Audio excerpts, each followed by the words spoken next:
Nearly 2 centuries ago, one woman imagined a machine that could compose music, create art, and manipulate symbols, long before electricity illuminated cities.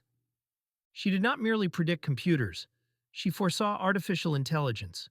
Welcome to Beyond Time Conversations. Tonight we speak with Ada Lovelace. It seems I have awakened in an age where the engine breathes. You were born Augusta Ada Byron, daughter of the poet Lord Byron, but you barely knew him. My father left England when I was an infant. I inherited his name, and perhaps his restlessness, but not his presence. My mother believed poetry to be dangerous. She feared imagination ungoverned, so she prescribed mathematics as discipline. Mathematics as medicine? Indeed, logic was to cure emotion. Yet I found something unexpected. Mathematics possessed its own poetry.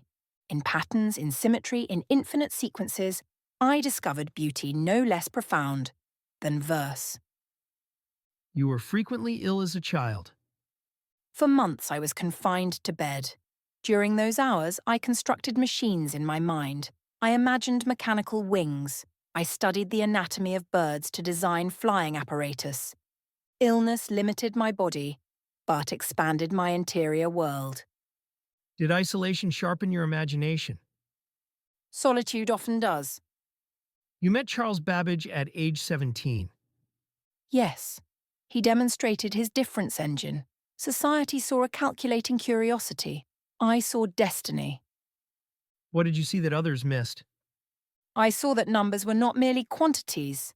They could represent notes in music, letters in language, colours in art. If a machine manipulates symbols according to rules, it may operate upon anything that can be symbolised. This was not a calculator. It was a universal engine. You translated an Italian paper about the analytical engine, but your notes became 3 times longer than the original. I wished to expand upon its implications. In those notes, I described how the engine might calculate Bernoulli numbers through a sequence of operations. That sequence is what you now call a program. Did you realize you were inventing programming? I realised only that I was demonstrating potential. History supplied the title later. You once wrote that the analytical engine might weave algebraic patterns just as the jacquard loom weaves flowers and leaves. Yes, the jacquard loom was a revelation to me. It demonstrated that complexity may arise from simple instructions encoded in sequence. Punch cards controlled threads, and patterns emerged. I wondered, if threads could be directed so, why not symbols? Why not harmonies? Why not logic itself? You coined the term poetical science. What did it truly mean? Imagination and analysis are not opposites. Imagination perceives possibility. Analysis constructs precision. Without imagination, science stagnates. Without analysis, imagination drifts. Today, machines calculate at superhuman scale. Where does imagination stand? Calculation accelerates. Imagination chooses direction. A machine may traverse a million paths, but it does not choose why a path matters. In our time, AI composes symphonies, generates paintings, writes code. Many fear being replaced. In my notes, I wrote, "The analytical engine has no pretensions whatever to originate anything." This remains true, though your engines are vastly more complex. They rearrange human artifacts. They extrapolate patterns. They do not possess intention. But AI surprises even its creators. Surprise is combinatorial richness, not consciousness. A kaleidoscope produces infinite patterns, yet it does not dream. When an AI-generated artwork receives greater praise than a human artist, what would you say to that artist? I would say, tools evolve. Oil paint in tubes liberated painters from grinding pigments. Photography liberated painting from mere representation. Perhaps AI liberates creators from repetition and demands greater conceptual ambition. So the crisis is not creativity, but complacency? Precisely. Some scholars still invoke what they call Lady Lovelace's objection. that a machine can only do what we order it to perform.